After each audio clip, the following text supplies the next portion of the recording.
welcome to the CUNY Urban Food Policy Institute's Forum on Corporate Determinants of Non-Communicable Diseases and Climate Change.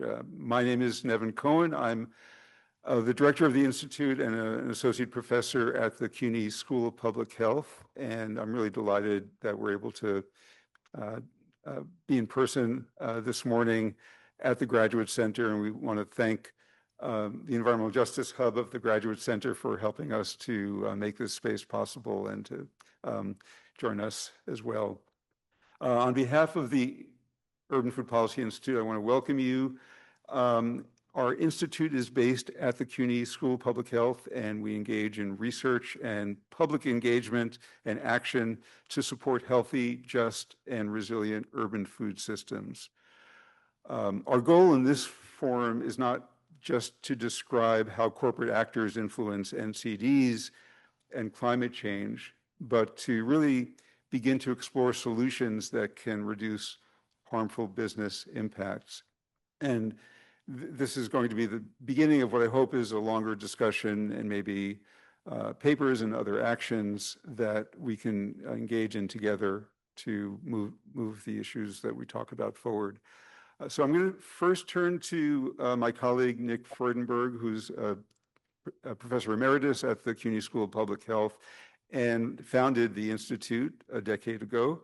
For a brief definition of corporate drivers of health and commercial determinants of health, terms that not everybody, including the people on Zoom, may have a clear understanding of, so that'll help us sort of frame the discussion. So, Nick? Thanks. Welcome to see everybody here. And for someone who's been concerned about corporate influences on health for a very long time, I'm really happy to see the growing global interest in this topic.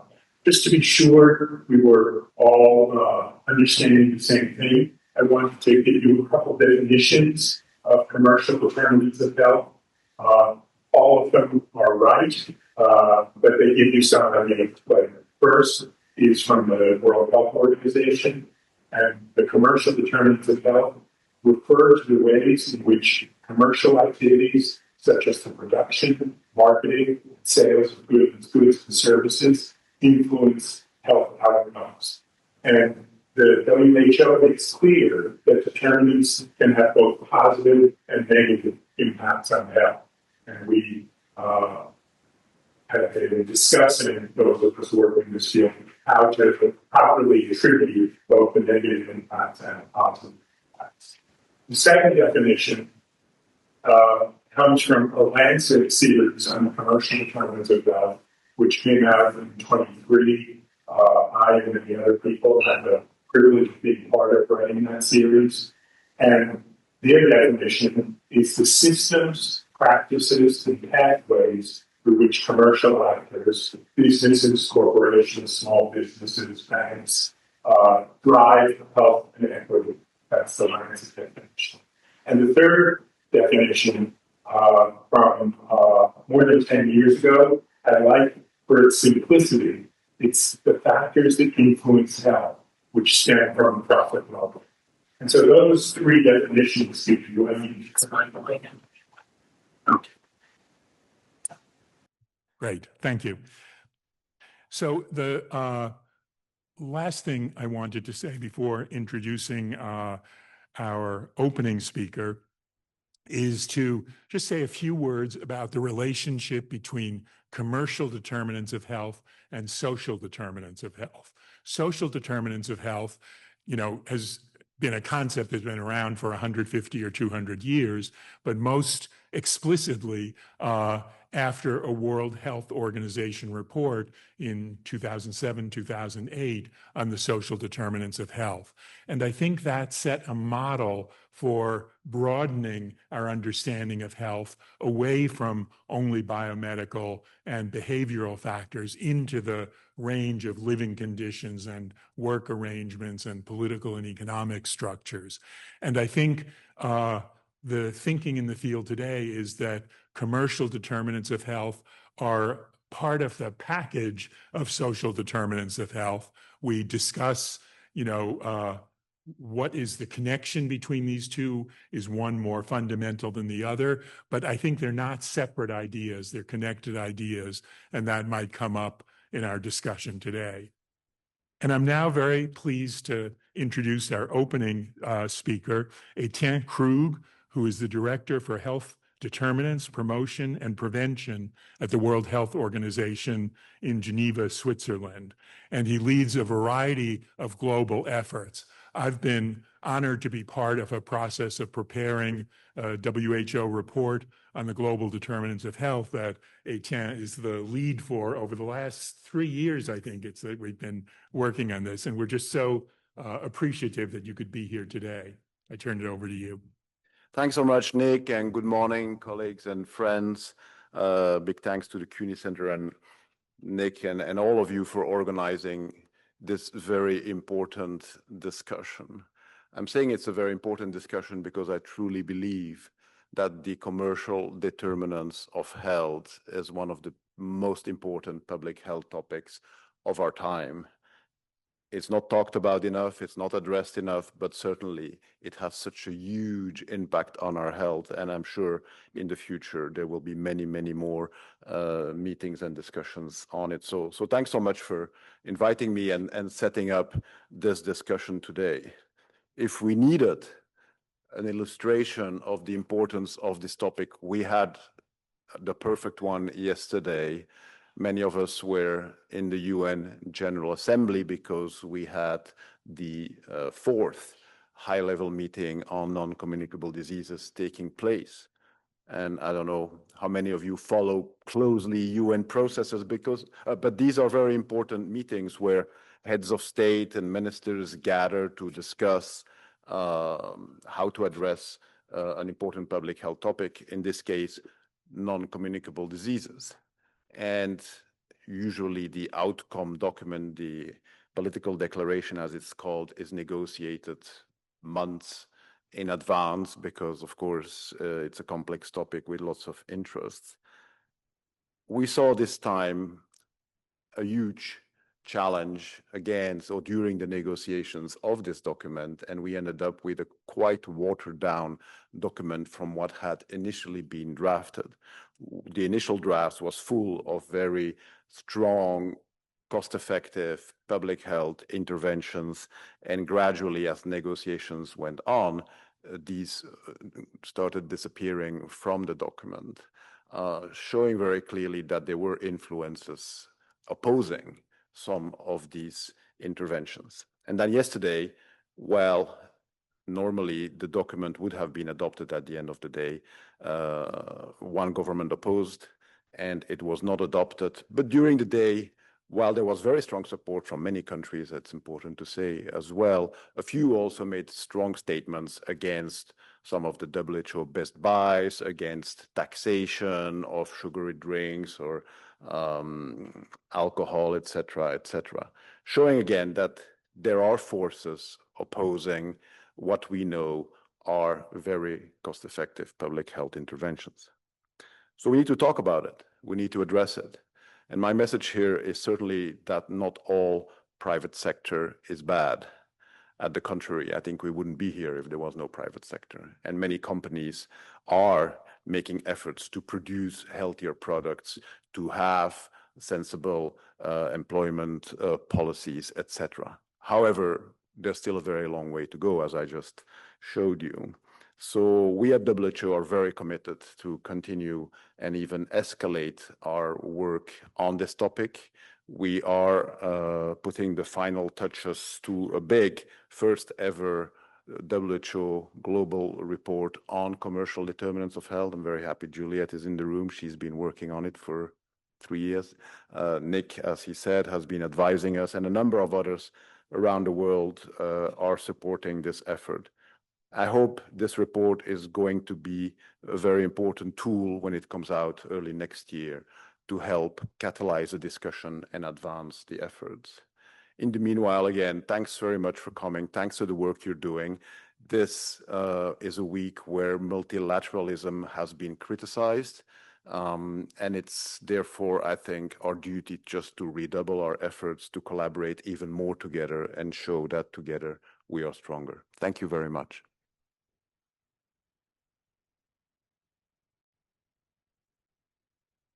Thank you so much, Etienne. So now I want to transition to the panel discussion. And for the audience online and here in the room, I want you to think about corporate influences you've witnessed in your own work and communities, from food marketing to environmental and policy battles. And I want to create space throughout our discussion for your questions and examples, particularly those that help us understand how to build more effective resistance to corporate harm.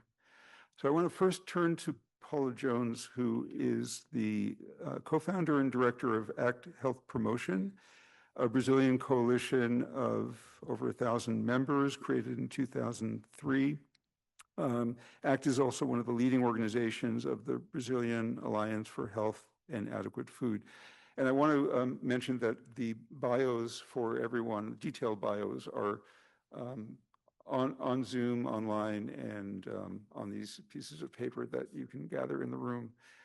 So, Paula, I know that ACT Brazil has taken on some of the world's most powerful corporations. Can you tell us how your organization made corporate responsibility for both non-communicable diseases and climate change visible to the Brazilian public, and what strategies have you found to be most effective?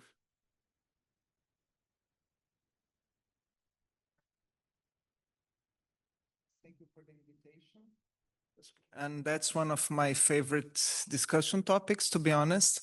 And the reason for that, well, ACT Health Promotion Brazil is the former Brazilian Alliance for the Control of Tobacco Use. So we started our work doing in tobacco control measures.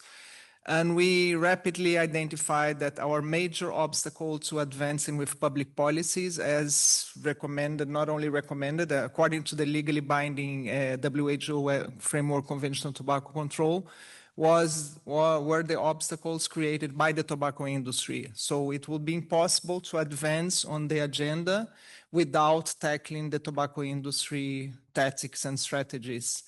And actually, we very soon realized that the same tactics that the tobacco industry used to prevent us from advancing in policy issues were exactly the same that the ultra-processed food industry uses, the alcohol industry uses. So they're the same dynamics, the same type of obstacles.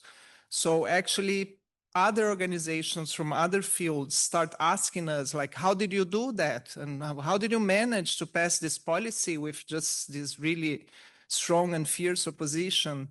And then actually we started, okay, this is really a very significant part of our work. I mean, on recognizing what the obstacle is to find strategies and ways to overcome it. One of them, it's obviously mobilization and public support, and even the understanding of what is it that we are talking about.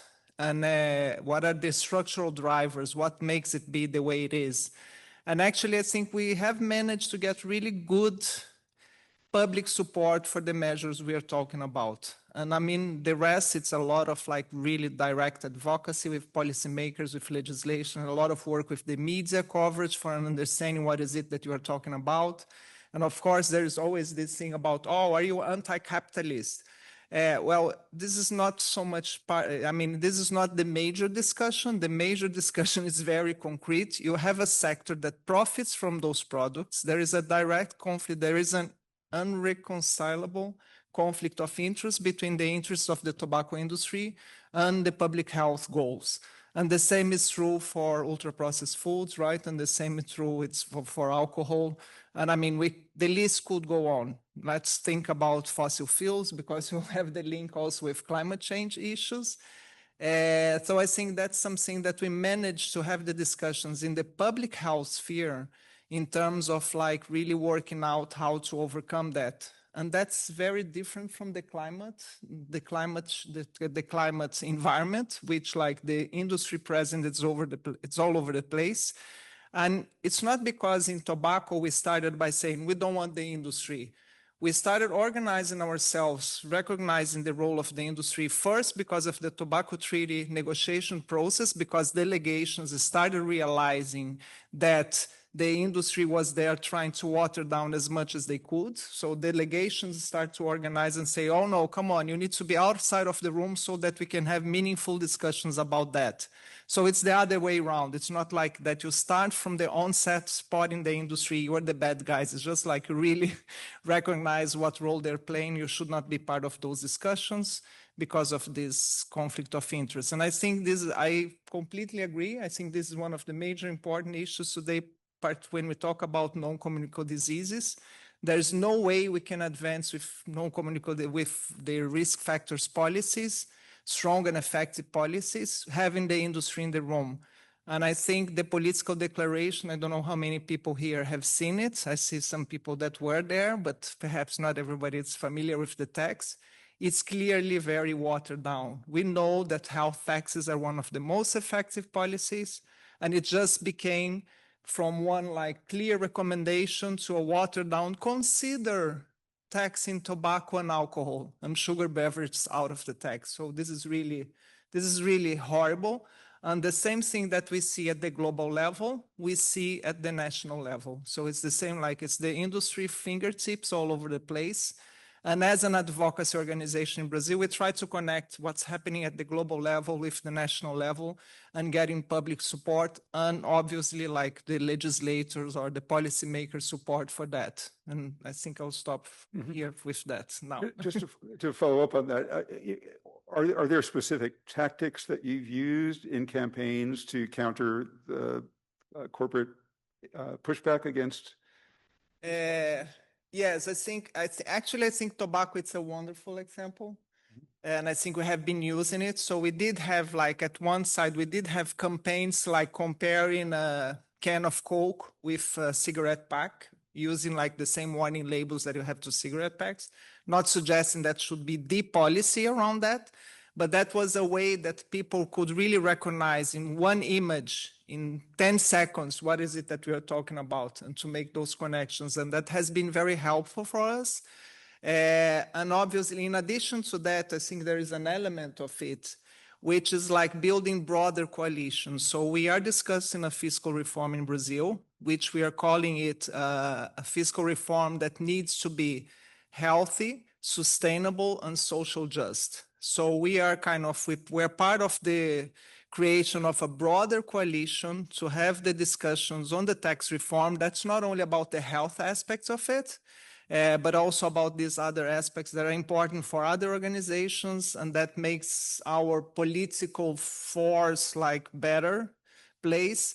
But still, we live in a context in which many of the politicians are funded by the corporations that they are there kind of not officially representing, but representing their interests, even though like corporate funding, it's not allowed in Brazil, but they have found other ways of still fund the politicians. So of course it's tricky even to expose who is being funded by industry. You can see it clearly with the very example, it's going on right now in Brazil, which is there is a senator clearly represents the Coca-Cola because he's from the Amazon region. The Amazon region, it's a tax shelter for sugary beverages and beer. So they receive fiscal incentives for producing sodas in Brazil. So it's billions in subsidies. It's absolutely outrageous.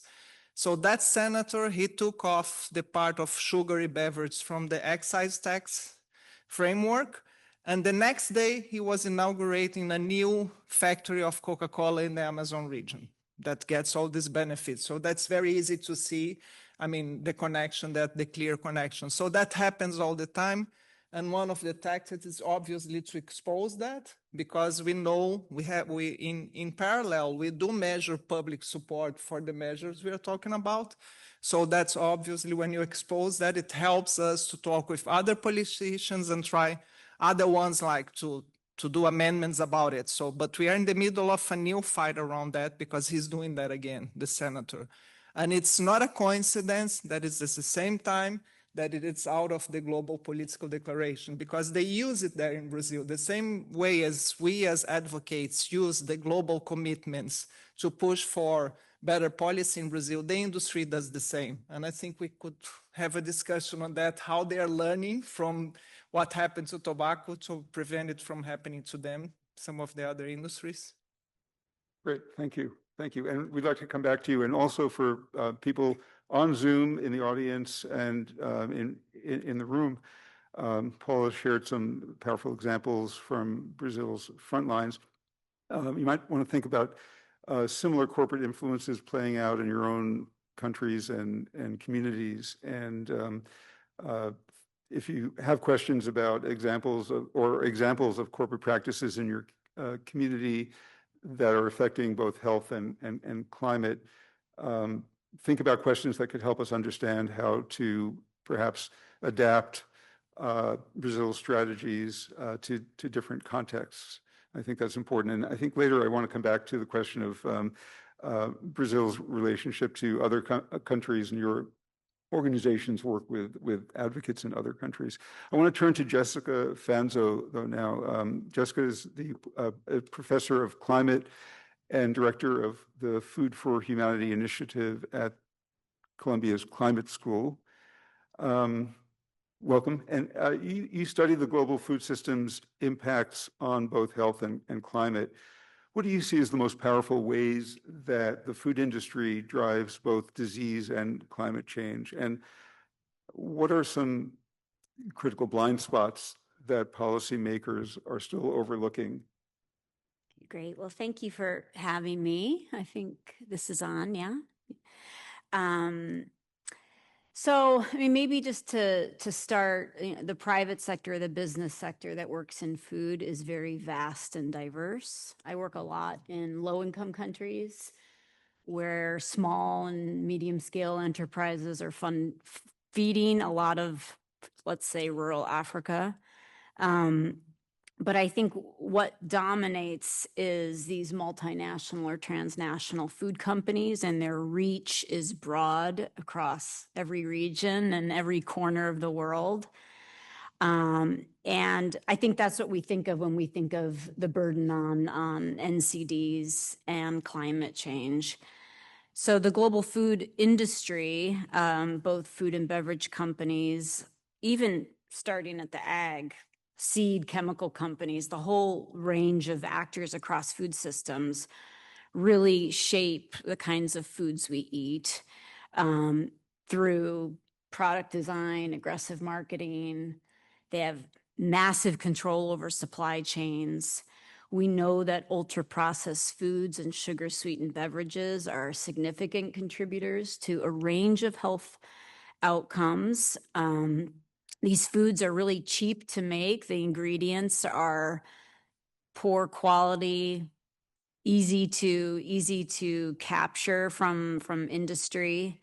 They can be traded across blue trade, traded across oceans, and stored on shelves for long periods of time. And they're cheap, tasty, and readily available everywhere. This report is so great from UNICEF. I don't know if you've all read this food environment report. And we're just saturated with all of these unhealthy food environments from not just food stores, but everywhere, hardware stores, bookstores, everywhere sells food. And the industry really, they have a lot of political power. They resist regulation, such as taxes on sugar-sweetened beverages, front-of-the-pack labels, restrictions on marketing to children. They fund a lot of, quote, favorable science that leans towards what they want the science to say. And our global guru on all things nutrition, Marion Nussel, is sitting right here. So those of you who are online, we have Marion in the room, which is amazing. She should be sitting here, not me. She's spent a long time really calling out industry-funded research and the bias towards that. Huge issue. And so all of that, these kinds of foods that are proliferating around the world are contributing to obesity and NCDs. We now have about 2.5 billion people who are overweight or obese, which is insane. At the same time, the food sector is also contributing to climate change, biodiversity degradation, environmental pollution, largely through meat and dairy, palm oil, and soy. Talk about Brazil. But some of the good, some of the good things that Brazil is doing. Yeah, and yeah, I mean, Brazil's going to be feeding the world for a while, particularly as the U.S. Pulls away from global world order. Brazil will be an important player of who's feeding us, if not the most important player. But these other industries, the livestock industry, soy, palm, they are significant contributors to climate. And the link with the diet and NCD is really the red meat and red processed meat consumption. And we can talk a little bit about that because the Eat Lancet Commission report's coming out next week, the part 2. They too have a lot of power that dominates across supply chains, very resource intensive supply chains. The ultra processed food and impacts on climate is still being sorted out scientifically. We know that plastics and packaging that are used in ultra processed foods are damaging to the environment and human health, and the significant energy use and fossil fuel use for that packaging. Again, sort of same corporate logic goes into both of those streams of NCD contributions and climate contributions. Maximize profit through mass production and global market expansion. And don't worry so much about public health and climate, right? Let governments worry about that. But we know that governments don't have a lot of power as compared to some of these multinationals. So just to set a very positive framing for this. Sorry. So yeah, I mean, they kind of play by the same playbook, right? With different impacts on NCDs and climate. And more we're seeing the linkages between those two large global challenges. Thank you. And we talked earlier about the problematic time in which we're living, but I want to ask if you have any examples of either a policy lever that you see emerging that you think would be effective, or any success stories around progress on climate policy and NCDs. Well, in my framing, and maybe it's more and more because I'm trying to incorporate climate in my nutrition and diet work, is I think if we can get the climate agenda very aligned globally and nationally, we could potentially have multiple benefits across health and nutrition. The problem, we won't go into the US politics, but I think you all know what's happening in the United States with climate denialism, which we thought was long ago in the rearview mirror. But even countries around the world, although this week in the UN, you saw a lot of comments of commitments towards climate. That's fine, and that's nice to hear, but is it really happening? And a lot of that is no. So these nationally determined commitments, these NDCs, are really critical. And we are seeing some countries commit to ensuring their food systems are more sustainable, that they're promoting more regenerative practices in agriculture as a mechanism towards climate resilience. So we're starting to see some countries incorporate food into these NDCs. So at the global level, that's important. But where we really see more of the profound impacts on climate action and promoting better public health through food systems is at the city and national levels in some countries. And Nevin, you work a lot in New York, and it'd be great to hear from you of what New York is doing in other countries. But I I think that's where we're seeing more at the mayoral level. We're seeing a lot more action as compared to what's happening globally, which can be very slow and sclerotic and political. And there's a lot of distractions, right? We've got Ukraine, we have Gaza. Globally, there's often the political economy is very transient. But I think where we are getting a bit more traction is at the city level or the municipality level. The whole US conversation is interesting that we are talking about food, but it's so misinformed. And Marion could talk a lot about this because she's been in the news a lot talking about the Maha agenda, and it's, you know, good intentions but poor science, etc. So yeah, I mean, Nevin, I don't think there's a lot of good intentions at the global and national levels, but we're not seeing a lot on food. And again, because industry just dominates the conversations. I mean, hopefully we can talk a little bit about what research is doing in this space, but we are really trying to better food system science to show the impacts on NCDs, climate change, undernutrition, still very unfinished agenda, and really shine a light on where food systems are challenged, where they're doing well,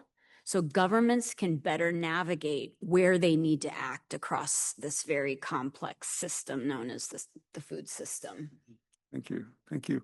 Well, I want to pause here and see if there are any questions or comments from the audience in the room, and if there are any comments online. Yes, could you introduce yourself? Say your name.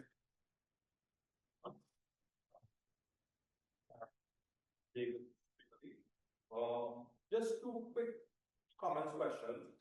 One, I believe, this was welcome to Brazil and President Franco.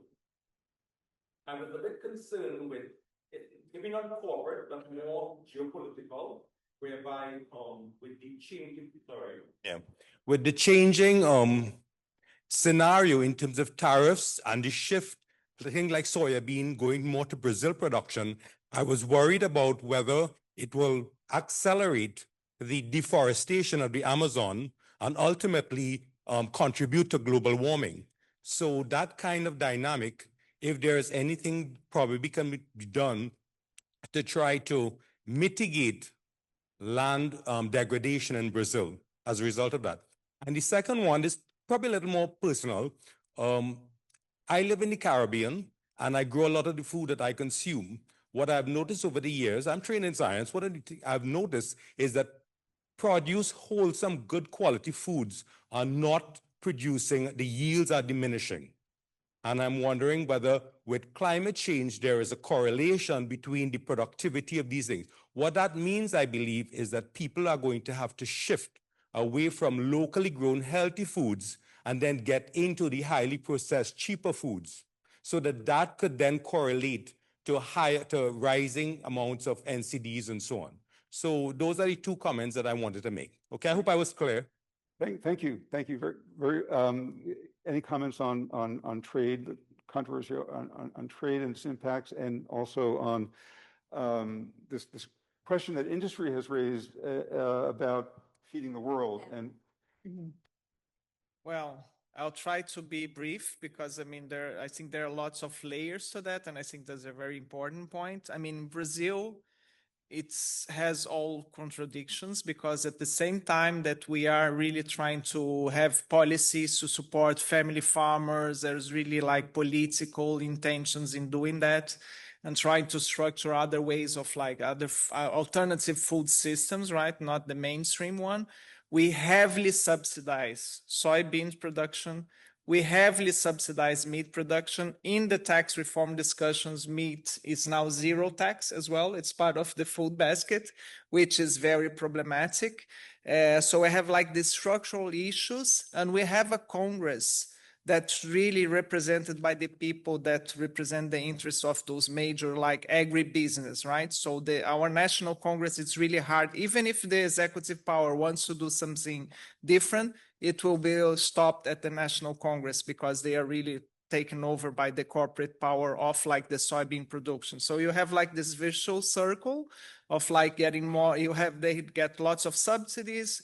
And so what we are doing about that is that we are actually mapping out how much money goes for that in terms of subsidies. We did do a soybeans report, and now we are doing one on soybeans, corn, sugar, and meat in Brazil, how much public money goes to support those chains, and it's huge. And we want to compare it with how much structure goes for like more healthy and sustainable ways of producing food, right? Because you need, as a small farmer in Brazil, and I'm saying that because I've tried to do it myself, right?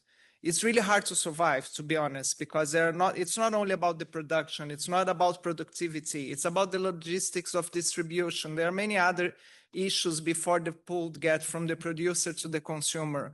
And normally small farmers cannot survive, and there's no technical assistance. There are all sorts of problems that can be solved.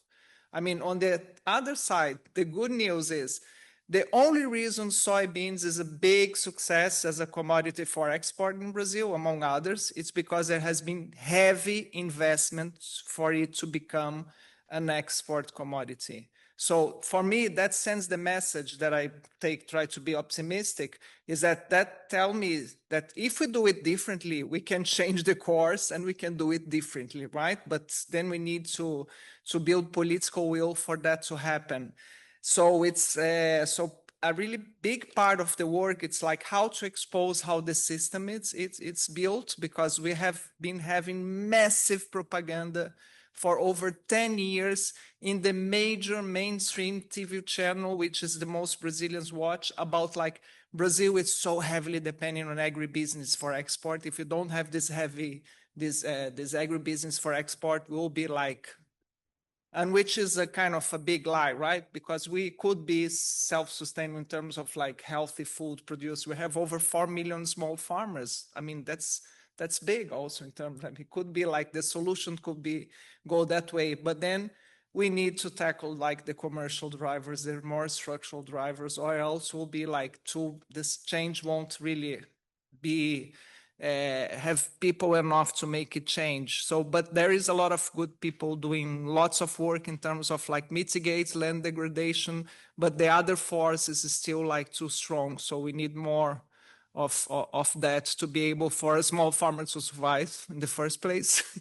So Jess, I wonder if you can comment on climate change and Yeah. impact on small scale agriculture. Yeah, so it's nice that you're sharing your experiences. I mean, I think most of the science leans towards, so a lot of the climate modeling looking at impacts on food productivity and yields has mainly been around the major staple commodities. And that's what gets most of the attention. So maize, rice, wheat. There's been a handful of other crops modeled, and the modeling is looking out to 2050, 2070, but you don't care about that time frame, right? You need to understand what's happening now. Those models, though, suggest that some crops in some places of the world will struggle to produce the yields, and we're already seeing that in some places. That's particularly the middle latitude of the world into the southern latitude. So wheat will grow very well in a warmer world where there's more CO2 in the atmosphere, what's called a CO2 fertilization effect. So in some places, wheat will do better in the northern latitudes in Russia, which is still a very wheat dominant country. Maize, Mexico is going to really struggle. The Caribbean is going to really struggle. Maize will do better in the northern latitudes. So that's what most of the work has been on. But there's some interesting papers coming now looking at the healthier foods, the fruits and vegetables. And there's some modeling to suggest that by 2035, if we go up to beyond 1.5 or even 2 degree, what's called outside the safe operating space, we'll see massive declines in some of these fruits, veg, and traditional grains like quinoa and other grains. And I'm happy to send you that paper. It's a modeling paper, though. It's not the reality. The reality is that during disasters and extreme events, which many people are experiencing now, you are absolutely right. Food prices go through the roof locally. People start eating ultra-processed foods. Personal story, my parents were in the North Carolina hurricane. That was a year today. They live in Asheville, and my parents lost everything, their house, their car. They're 80. It's not easy to shift when you're 80. But one of the things they were doing is they were eating top ramen, and not even the cooked ramen, because they didn't have any electricity in Asheville for about 3 weeks. So they were eating kind of just the crunchy noodles to get by and cold cans of beans. This is the situation. You know, you have stockouts, you don't have any food coming into certain places. So we need, again, more, we were talking about this earlier, Nevin, cities need to be better prepared, regions need to be better prepared for these violent, less predictable extreme events. Already 2.5 billion people can't afford a healthy diet, the fruits and the veg and all the good stuff. So it's a real problem. So what the climate community is trying to understand this and how are crops going to fare in a warmer world.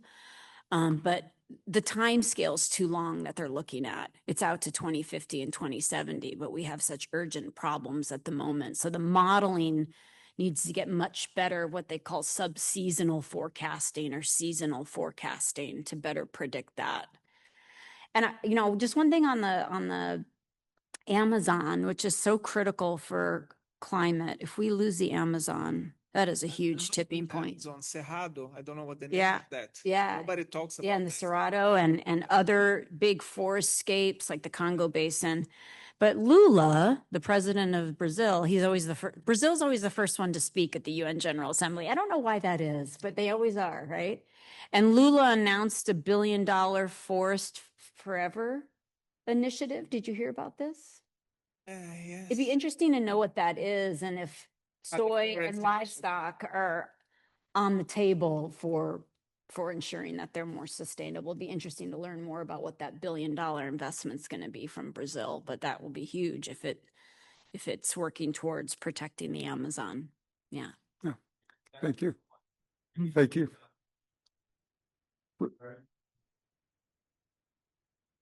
Now we're going to turn to Alejandro Calvillo, who's on Zoom. Yes. Oh, yeah. Oh, okay. We can take one more question right now.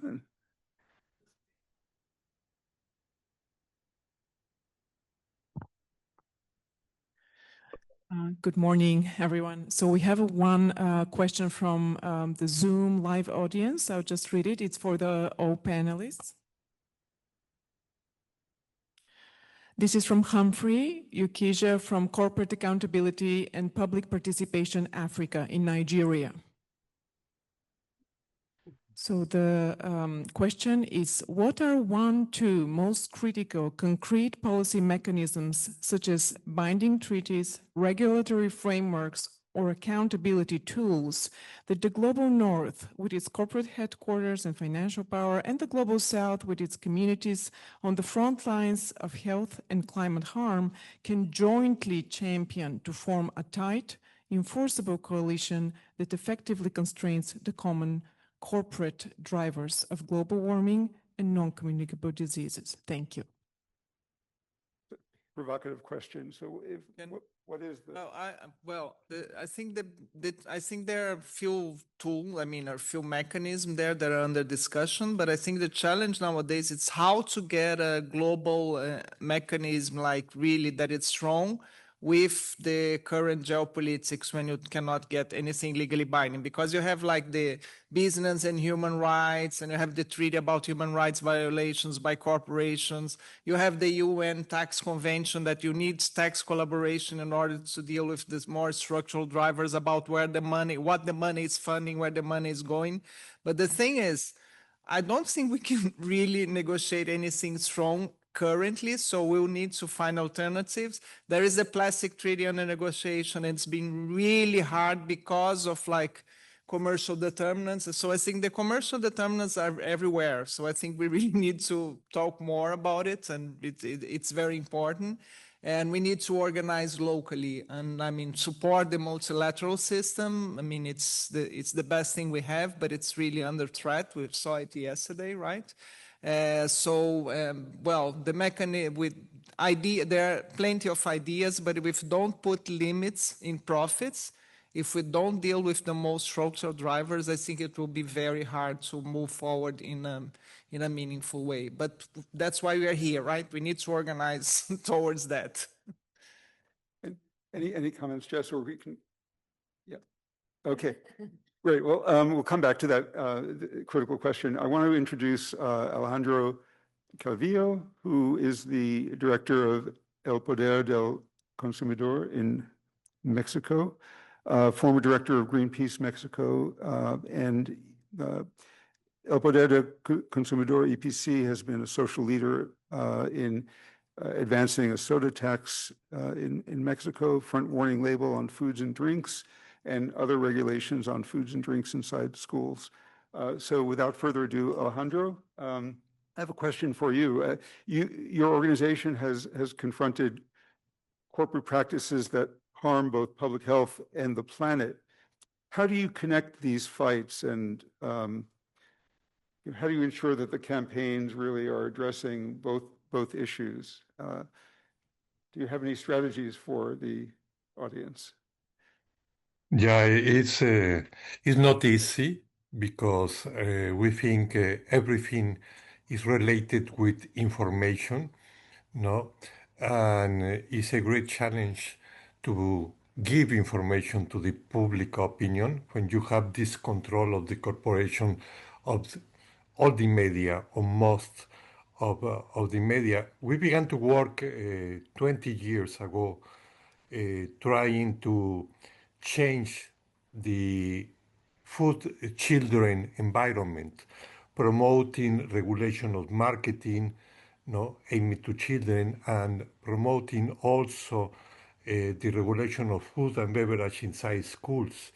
No, from the beginning, we saw, as Paula said in Brazil, we saw that the principal obstacle was very big corporations, global corporations that have a great influence at all levels, and also a cultural influence because the consumption of these products are inside the society, also in indigenous community in our country. Mexico, for some years, present the children, the Mexican children, present the highest level of overweight and obesity, no? And in this confrontation with industry, no, we try to do two things. One is to expose, no, how the industry is controlling everything, no, how the industry introduce inside the government, who are making these revolving doors. We have one president that was in the past a director of Coca-Cola, no, is one example, but we have a great army of people that work in this corporation and after came to work in the government and after the government returned to these corporations. No? And part of our work for these years is to expose this problem, and we think that we are beginning to create some conscience. No, that now at this moment we have a very strong, these days, these weeks, a very strong discussion in the Congress because the executive power sent a proposal to increase taxes for sweetened beverage and also for tobacco, including beverage with non-caloric sweeteners, no, that is very, very important to include, no, and the way that we try to connect this with climate, no, I want to share one experience that we have. Sometimes when we design a mass media campaign, we go to focus groups, no, and we present different kind of message. And one time, one creative person, give us one design that the design was the world split into parts. One part with fruits and vegetables, no, was the healthy part of this world, and the other part was all the waste for ultra processed food. And something that was very interesting is that the people and the persons that were in the focus group was very sensitive. No, they know this connection, but never they talk about it. No, and I think this part, no, of the environment impact of the ultra processed food, no, is something very sensible, and is the way to begin to create this conscience about the impact on climate, on the impact on the environment. And the last thing that I want to say is that we conduct an analysis of the emissions generated in the production, for example, of iconic products such as white bread, a liter of soda, and Frito-Lay potato chips. And we compare with the agro-industry production of this kind of food, no, we can say. And we don't found a difference between the production of, for example, of potato, no, for Frito-Lay, and the potato that go for the market. Something that is very clear, and I think is one of the great challenges that we need to address, is that the potatoes that are produced for Frito-Lay, the weight that is produced for white bread, and the sugar produced or everything produced for the ultra processed food, at some moment cease to be food. No. And something that we want to do, we don't have the resources, but I think that is something that we need to do as a community, is to make something like a general global atlas about how many hectares, how many acres of agriculture, no, in the world, no, how many pollution, agricultural pollution, and how many devastation of forest, jungle are happening now to produce foods that in the ultra process, no, cease to be food. I think that great part of the food production in the world is going, no, to be something that is not more food, no, and many times is something that is against the nutrition of the population. It's in general some points that I want to share with you. Thank you so much. So one more question. Looking ahead, what alliances or movements do you think could best unite health and climate activism in Mexico and beyond? And what kinds of organizations or what kinds of social movements do you see? Yeah, we created 12 years ago the Alliance for a Healthy Food. And this alliance is very interesting because food is something that came together any kind of organization. In this organization, we have environmental organizations, no? In this organization, we have small farmers organizations, no? We have the Children Rights Network of Mexico is part of this association. I think that food comes together any kind of organizations, and we have a manifest a declaration that put together everything. And after I can say something that we obtain now, that is a general law of adequate food and sustainable food for Mexico. Is now a general law and is something very progressive at the world level. Thank you. Thank you.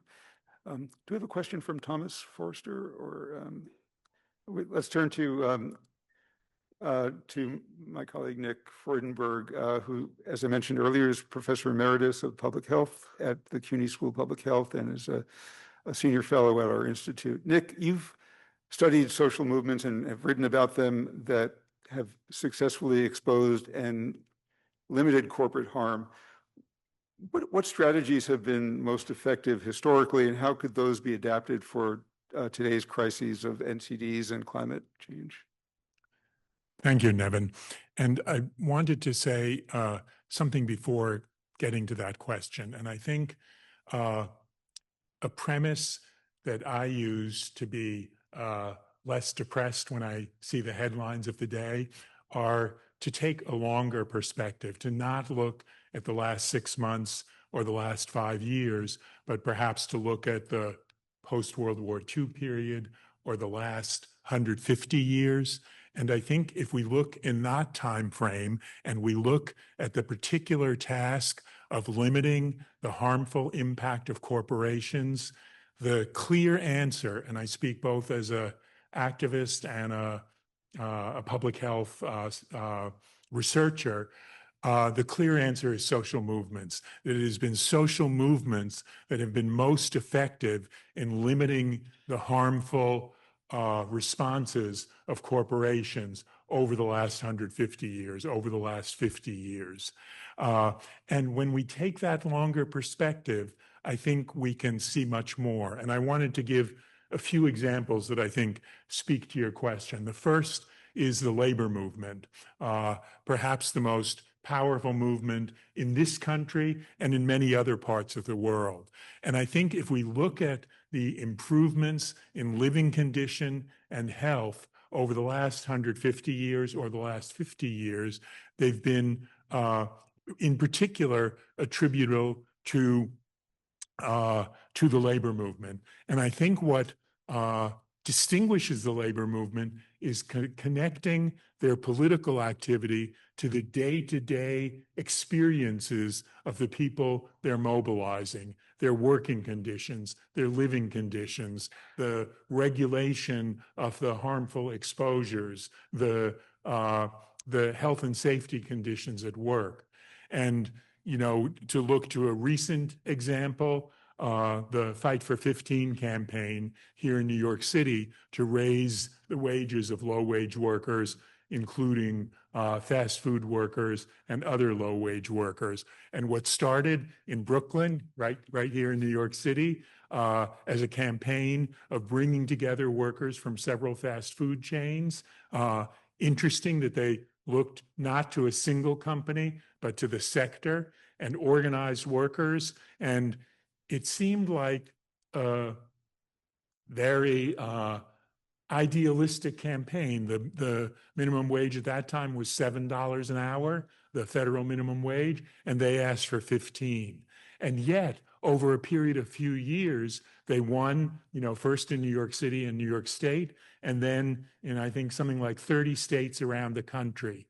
And for hundreds of thousands of workers, millions of workers gained billions of dollars in extra income because of the Fight for 15 campaign, backed both by worker centers and organizers of immigrant workers and by unions like SEIU and others.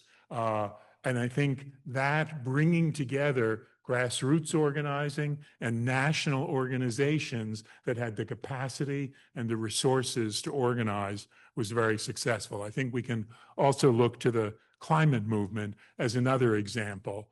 And both the substantial de-investment in the fossil fuel industry that was triggered by the climate movement, the mobilization of children. We can look to Greta Thunberg, we can look to the Sunrise Movement here in the United States. I think the power of children to talk about us grown-ups endangering their world and their future is a very powerful idea. And I think children have the potential to be powerful actors and young people in protecting our world and our health and our climate. I think those are things to look for. And I think the third example I would give is the women's movement, where again, looking to the day-to-day experience of women in getting health care, in raising their children, in finding work, in having protections at work, and through mobilizations on many different fronts, using both national organizations, local organizations, not separating working in the political arena from working in the streets and in families. Those are broad lessons that I think we have to learn. And the second key message I want to communicate, and it's a scary message, but I think it's also a hopeful message, which is the current global crisis in health, the environment, and democracy is not sustainable. That never has it been more clear, certainly in my lifetime, that business as usual is not working. That business as usual will not protect even old folks like me, but certainly our children and grandchildren coming up. And so therefore, we have both the opportunity and the obligation to imagine a different world than business as usual. And I think to ask the question, again, taking the 10-year, the 50-year, the 75-year perspective, what would be the movement? What would be the alliances that would bring together the force that we've seen over the last 150 years that could begin to change the really alarming threats to well-being, to the climate, to our food system? And so in the long term, I think there is ground for optimism. And I hope in the next part of this discussion, we can get a little more concrete about what are some of the things going on now that could be the seeds of that much more powerful movement than we see today that could take on the corporate and political determinants of ill health. That's great. Thank you. Thank you. So Nick has talked about the strategic challenges of building powerful movements. So those in the audience and on Zoom, think about what resonates with your experience. If you're working in advocacy, policy, community organizing, or research, what tensions are there between the health and climate goals that you've been working on? And do you have questions about how to scale successful approaches? I want to ask the audience, the panelists in general, to think about the tensions that we've been talking about and often avoid discussing. Where do you predict the biggest conflicts will emerge within our movements between public health and climate advocates or with policymakers that we need to address honestly to begin to make progress? Are there conflicts within these movements? Are there ways that we can sort of ally our work strategically to link NCDs and climate change action? Or any examples that you have from your work? And I'd like to bring Alejandro back on the screen if we can. Maybe to get us started on that, I think a conflict, and it's not between the health and food movements and the climate movement, but within all our movements. And I think that is the conflict between those advocating incremental changes and those advocating transformative changes.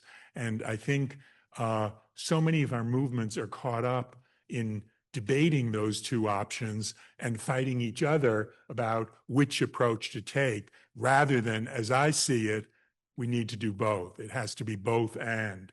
And by coming up with concrete ways to link the current fights within the existing political structure with changes that lead to more transformative changes, I think that's the task we need to be focusing on. And I'm wondering if in Brazil or Mexico or in the global climate movement, there are examples of people who have successfully combined those fights for incremental and for transformative change.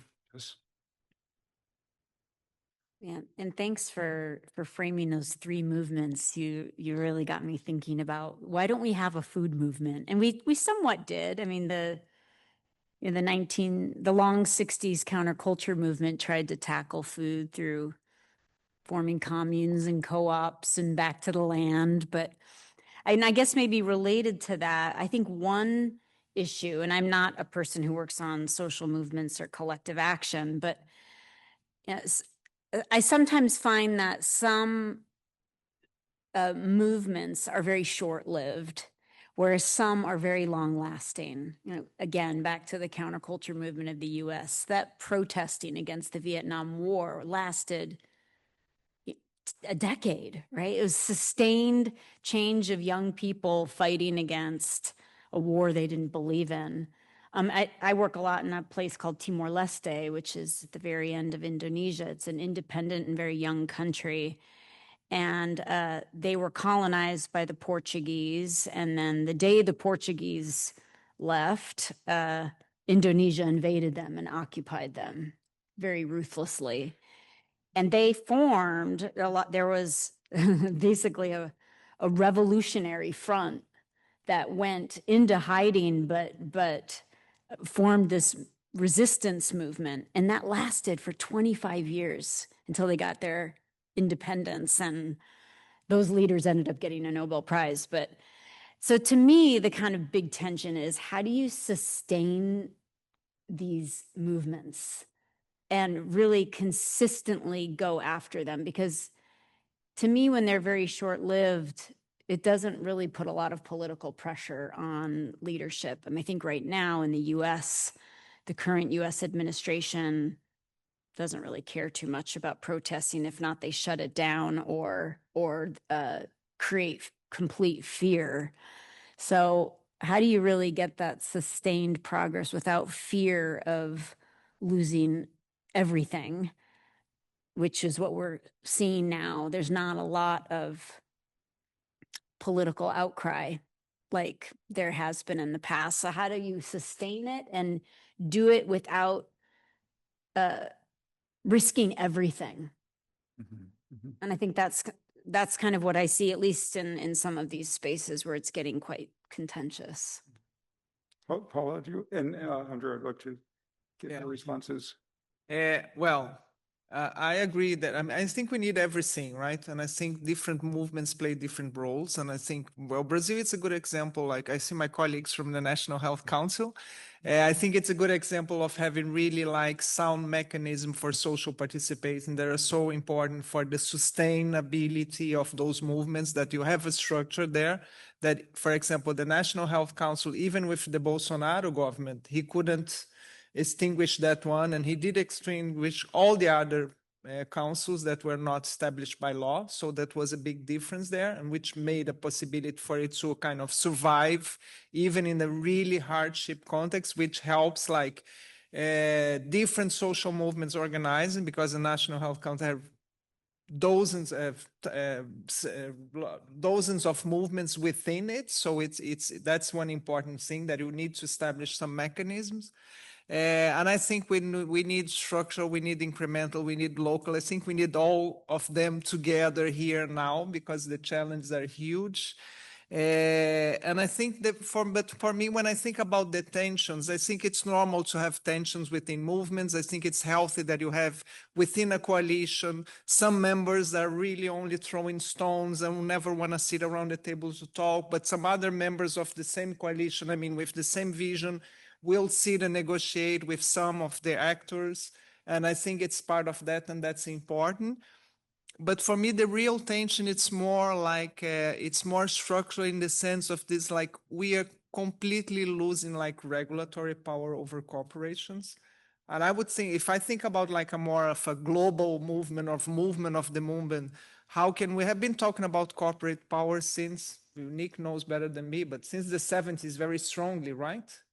And it has not, I mean, it has only, corporate power has increased actually. The concentration of power has never been the way it is now. And I don't think I really think we need to counter that, because that's what's happening in terms of what's the ability of governments to regulate the corporation. It's there is a very nice cartoon that I often use. Oh, governments need to regulate corporations. By whom? I mean, the corporations own the governments, and the US, it's such a good example of that, right? I remember following some of the discussions here, like, well, pizza is a vegetable now because you don't want to talk about pizza in the school meals, whatever. That's a bit of an old one, but it's an example of like how you can frame it that corporations own it. And that's what we are seeing at the global negotiations. It's all written by the corporations or the sector behind it. And I think the climate change, although I think it's a very, it has a lot of teeth when you think about like public support for it. Everybody's talking about climate change and the non-climate deniers, right? The non-deniers. But at the same time, we are not talking about the elephant in the room, or we might talk it marginally. And I mean, and when you look, I mean, okay, we have like the Paris Agreement was a big success.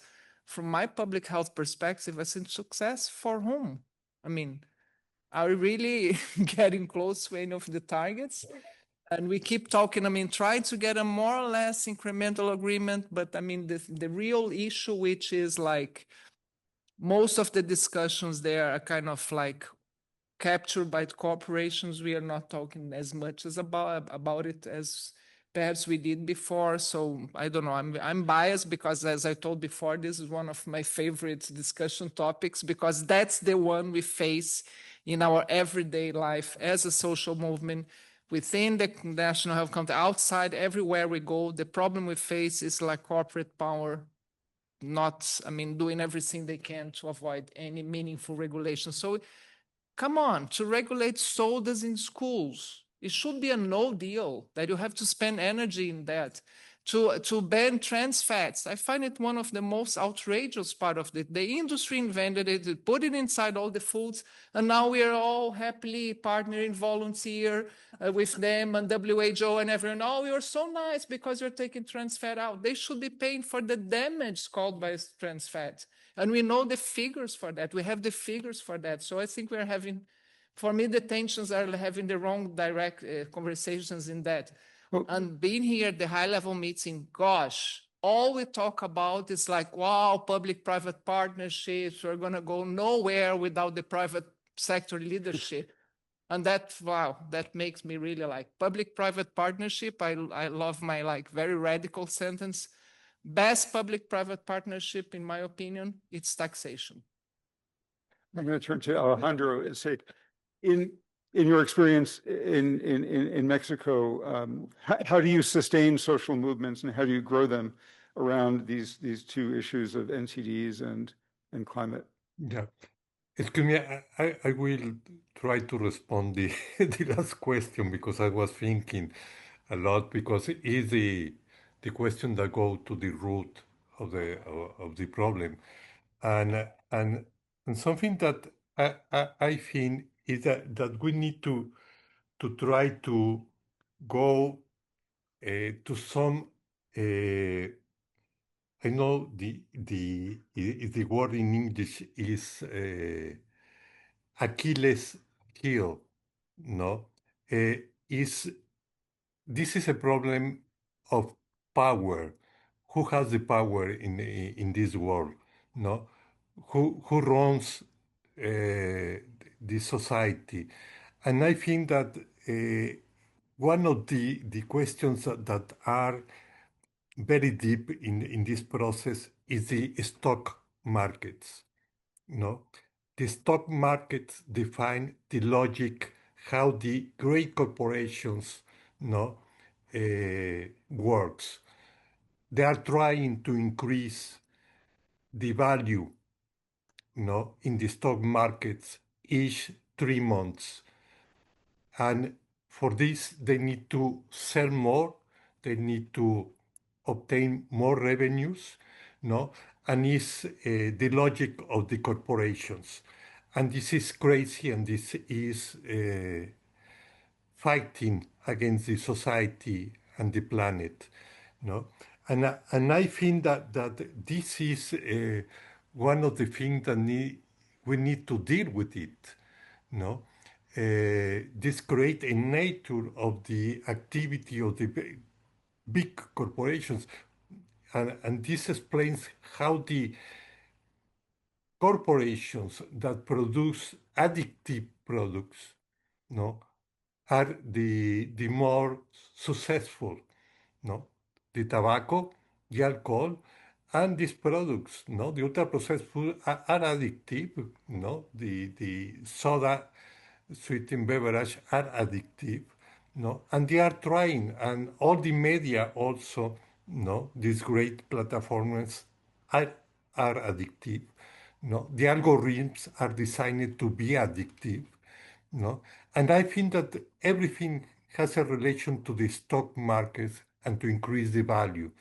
And we need to find a way to stop it, no? And that the corporations, at this moment, the very big and the corporations that have more power is the corporations that have in their hands the funds, no, of the pension from the workers in different countries, and they are putting this money in different corporations, in different stock markets, and they are running the world. No, I want to mention it because I think it's something that if we want to do something, no, I think we need to fight against this logic of the market and the big corporations. Can I ask Alejandro a question? Alejandro, your country is in the midst of a battle that actually looks like it's going pretty well, and maybe with some success about controlling the food industry and particularly around sweetened beverages. I wonder if you could give your assessment of where that battle stands right now around the role of the government in promoting healthier food, and what you think the lessons are for other parts of the world in what you've been able to achieve. Yeah, I think it's true, no? We obtained something like the soda tax, but the soda tax is not enough. Now it's 10%. We want to have at least 20%, or there are countries that have 50%. The regulation of marketing is not so strong.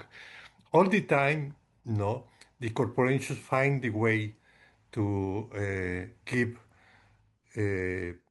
or to obtain how to go directly to the families, to the kids, to the society.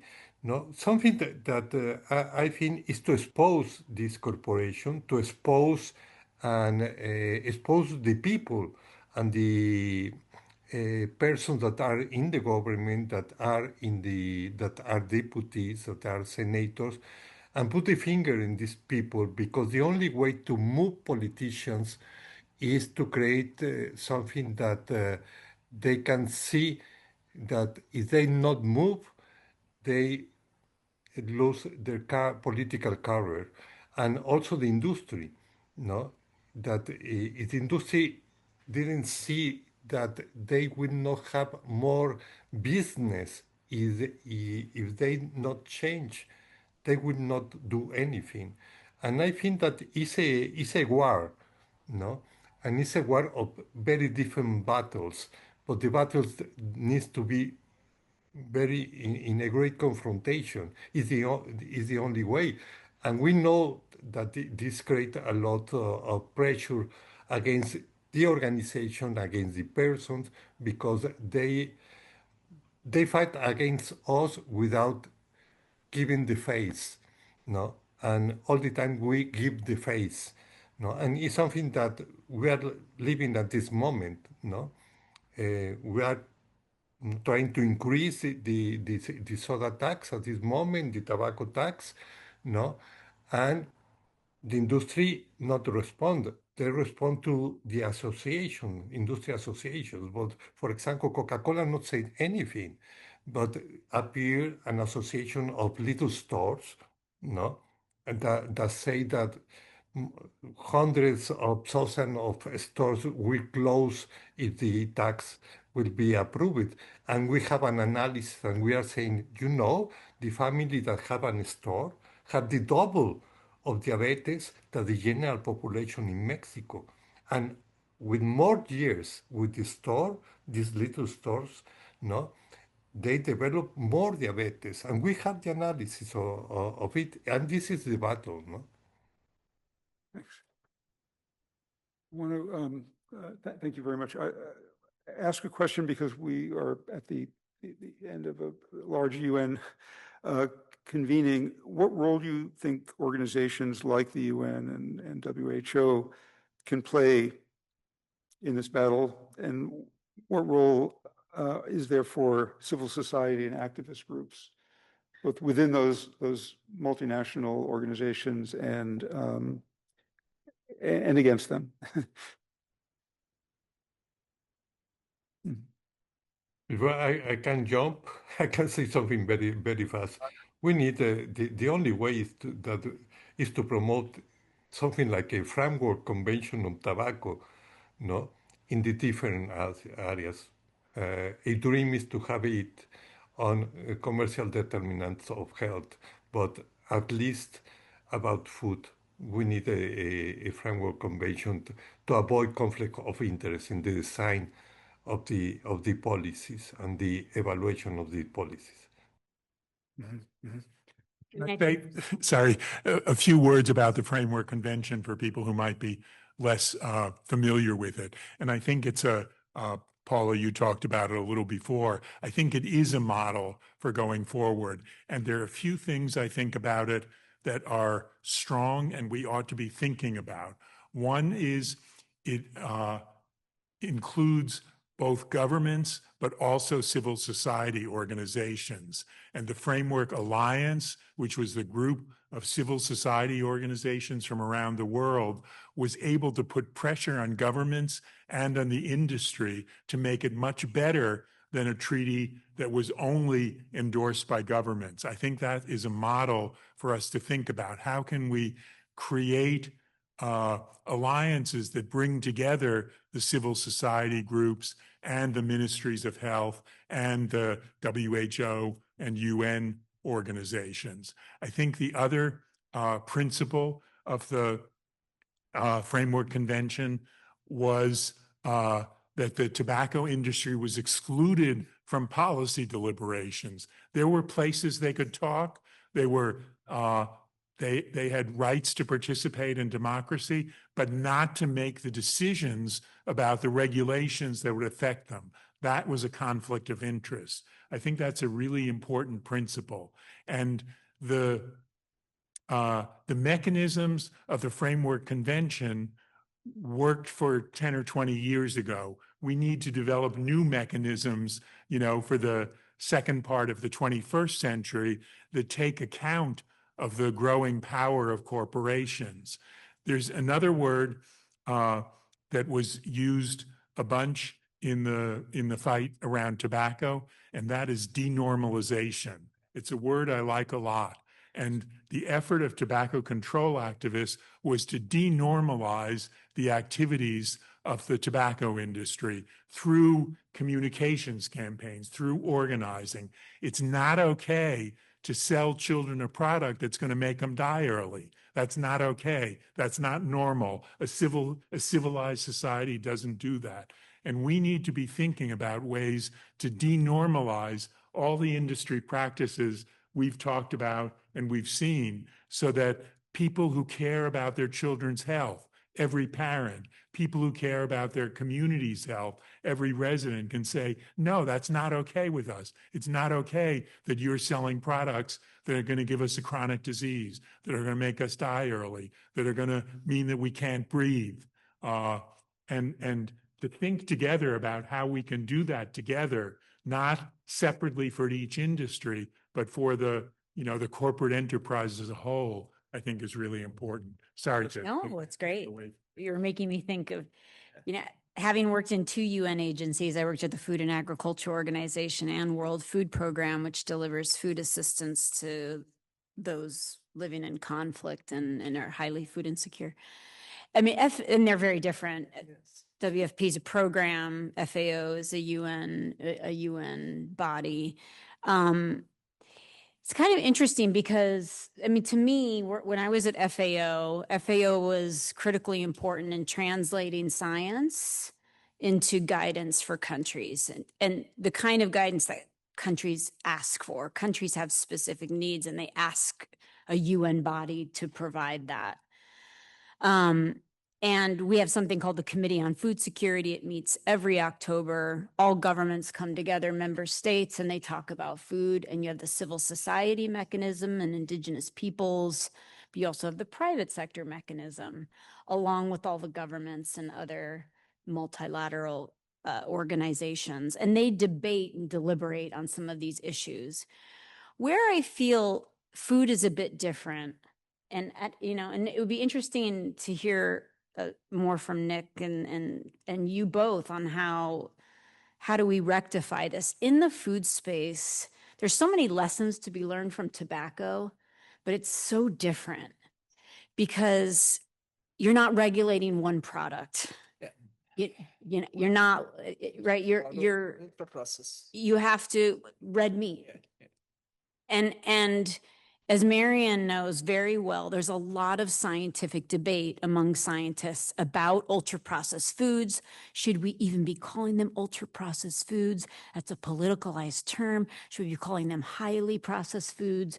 Red meat, huge controversy among some of the top epidemiologists in the world. How much does red meat contribute to NCDs? So this is where UN agencies get stuck. Because if the science isn't clear and the scientists are debating what global guidance, what frameworks, what any kind of, doctrine is impactful, if the science and the scientists are still debating some of these topics, and you really see that in the food space.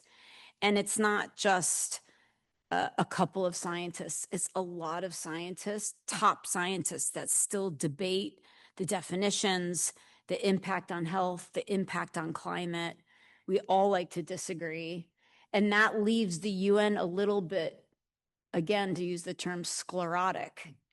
And then they weaken the language to accommodate for that, because some countries pick up, they're like, all right, there's a little bit of debate going on here. Let's pounce on that. So the US knows there's a debate on ultra-processed foods, and in any kind of open working group in the UN, they will monopolize that conversation and in the corridors of the UN to say, take that ultra-processed food language out of that document. So I think the UN sometimes gets stuck into this just kind of blasé, laissez-faire, sort of not sure what to do, because some of that relates also to scientists and researchers not being aligned on, all right, what are our big messages? Let's not get into the minutia of some of the little things, but let's all just come to agreement so we can help on global guidance. Do you want a quick response? Well, I think, it would be lovely to have a global framework on commercial determinants of health, but I think the world right now, perhaps that's not the best idea. I would stick to the WHO report, which I'm very happy that it's coming out. I think we should all stick to it and disseminate and make it be known by as many social movements and people as possible.